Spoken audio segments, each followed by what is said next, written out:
the detention center in support of my friends who had been surrounded and arrested in Queen's Park, the designated protest zone, the day before.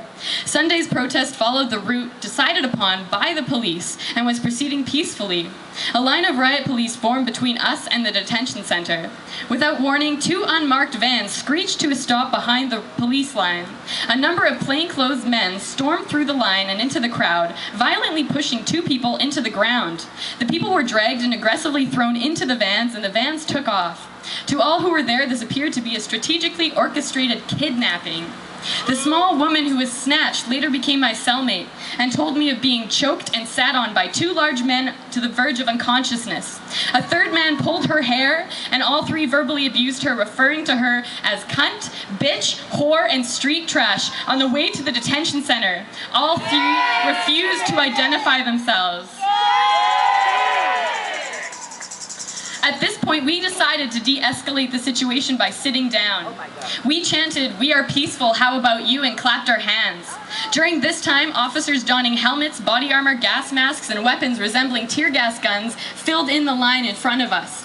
Several minutes later, once again, without warning, the police line started moving quickly toward us. We stood up and moved backwards, complying with the yells of the officers to get back. Soon thereafter, the riot line parted to let an officer through who was wielding a large, intimidating weapon. As an asthmatic, I had brought a painter's respirator from a hardware store to cover my face in case chemical weapons were used during the weekend. I had no idea what the weapon behind us was, so as a precaution, I reached into my bag, took out the mask, and put it over my face. Not wanting to have my back to the weapon, I turned to face it while retreating. It was then that I was shot in the sternum. As I went to turn, I was shot again in the elbow, and I immediately hit the ground, falling into the fetal position. I remember simply hoping that someone was on their way to help me, and I knew I couldn't get up by myself. A person ran back for me and attempted to help me to my feet, but on my way up, the riot line caught up to us, and several police shoved me face first into the pavement. They yelled at me to stop resisting, and kneeled on top of me. I was terrified and lost control of my bladder. All I remember was begging them to be gentle because I was hurt. They then dragged me to my feet and walked me to a nearby cruiser, the officer on my left insisting on gripping my arm over the bullet wound. The first half hour of my incarceration was spent lying in the fetal position in the cruiser and being dragged to various places within the compound. They didn't seem to know what to do with me, and I repeatedly asked every officer I saw for medical attention. The first time I was dragged out, they brought me over to a sergeant, and I told him I was asking to see a doctor. He said, "Too bad." I then repeated my request and was told by the sergeant to suck it up. Approximately 30 minutes after my arrest, I finally had my vitals checked and was given acetaminophen. All the detention center doctors had to offer was acetaminophen or ibuprofen. I was then put on a stretcher in an ambulance. This was when I overheard officers confirming why I had been targeted. It was because I had put the respirator on my face. It was 1 hour later when I arrived at the hospital and was checked for internal bleeding and broken bones. Thankfully, I suffered from neither. An hour and a half of internal bleeding could have left me dead. I was then brought back to the detention center and upon arrival put in a solitary cell. The detention center was a series of metal cages in several large, cold, concrete rooms. The solitary cells were in a row against one wall in the second room, with sheet metal blocking the view on three sides. I was soon brought into a makeshift office and interrogated by three male officers. One of them referred to me as Sir immediately after I told him my name and asked if I preferred to be called Natalie or Gray, implying that my physical appearance didn't represent my sex. Every prisoner I've spoken to experienced some type of verbal abuse at the hands of officers.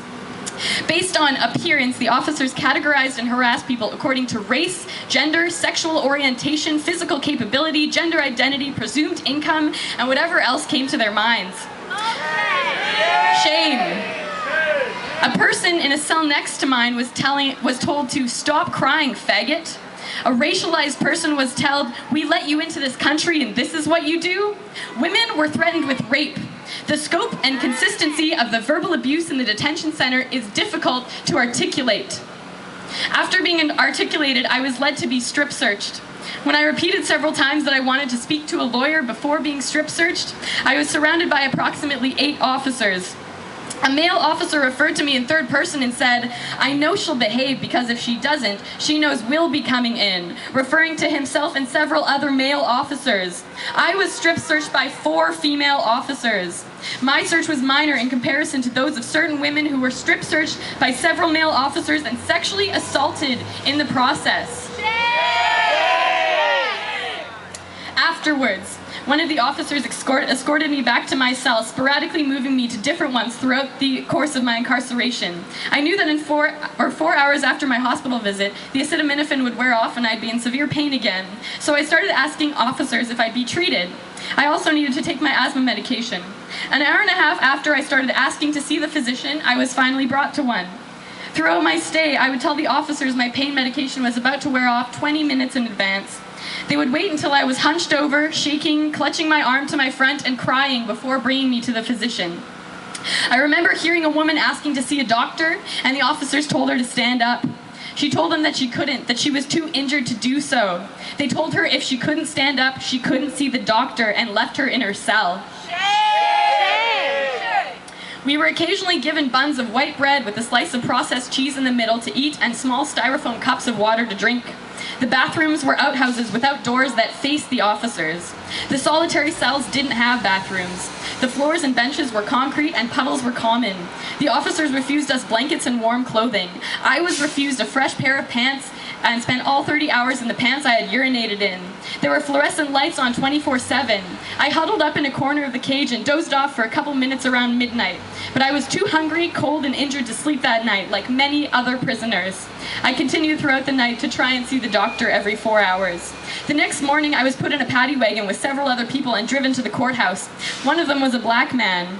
He told me that he had been walking through Queen's Park when a police officer called him over. He was then surrounded and beaten by 15 officers. They kicked him and stomped on his face. When he put his hands over his face, they yelled at him to stop resisting. His jaw had been broken and several of his ribs were cracked. He has been charged with resisting arrest.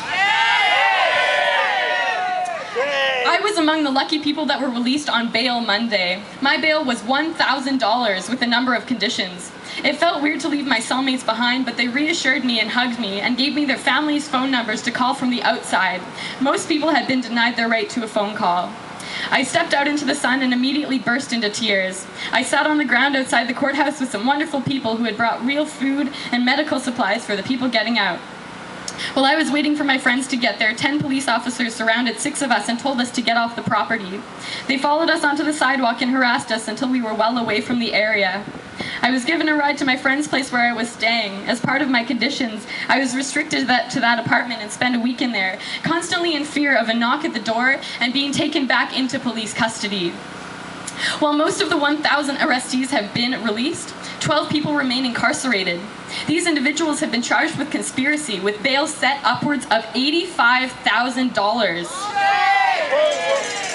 These political prisoners have been strategically targeted in an attempt to discredit and undermine our grassroots organizations. These people are our friends and our comrades.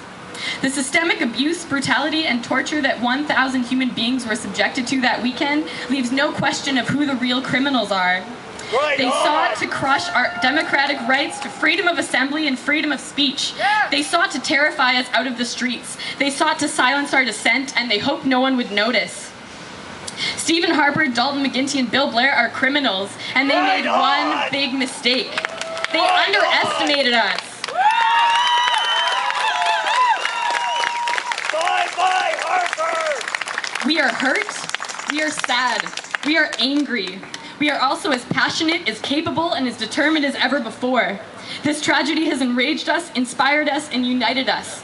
And we stand here with our parents, we stand here with our siblings, we stand here with our children, we stand here with our friends, we stand here with our lovers, we stand here with our cousins and our neighbors and our co-workers. We stand to demand answers and hold criminals responsible. Yeah. Get going!